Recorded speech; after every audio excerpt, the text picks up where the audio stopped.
Bharatiya Janata party Kakinada south మండల అధ్యక్షులు చెక్క రమేష్ ఆధ్వర్యంలో 29వ వార్డు కొయ్యవారి వీధిలో సేవా సంపర్క్ అభియాన్ కార్యక్రమంలో ముఖ్య అతిథిగా భారతీయ జనతా పార్టీ రాష్ట్ర intellectual cell convener Mutha Naveen Krishna చేతుల మీదుగా కాకినాడలో సోమవారం రెడ్డి రమ్యకు ఉచితంగా కుట్టు మిషన్ అందించారు.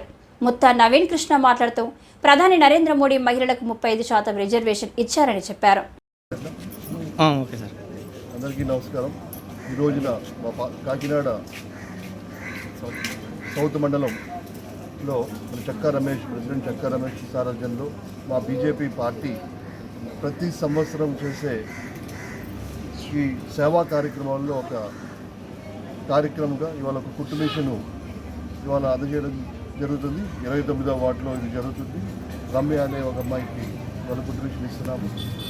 మా బీజేపీ పార్టీ మరియు మోడీ గారి యొక్క ఆలోచన ఏంటంటే ప్రతి మహిళ కూడా వాళ్ళ కాళ్ళ మీద వాళ్ళు నిలబడాలి. దానికి ఎప్పుడు కూడా మన పార్టీ ముందుండాలి. ఎప్పుడు కూడా మా ప్రజలే దేశాన్ని ముందుకు తీసుకెళ్ళాలి, ప్రజల్లోకి తీసుకెళ్ళాలి. వాళ్ళు కూడా అందులో భాగస్వామ్యం కావాలన్నది మా బీజేపీ యొక్క విశ్వాసము, నమ్మకము. ఆ పద్ధతిలోనే మా బీజేపీ కార్యకర్తలు అందరూ కూడా ప్రతిసారి ఎప్పుడన్నా ఎలాంటి సిచ్యువేషన్స్లో ఉన్నా ప్రజలకి సేవ చేయడానికి ఎప్పుడూ ముందుంటామని చెప్పి తెలియజేస్తున్నారు. ఈ కార్యక్రమాన్ని చేపట్టిన మన చెక్క రమేష్ మరియు వీళ్ళ మిత్రబృందము సౌత్ మండలము కార్యకర్తలందరికీ కూడా నా ధన్యవాదాలు తెలియజేస్తున్నాను. అందరికీ జై హింద్, జై భారత్.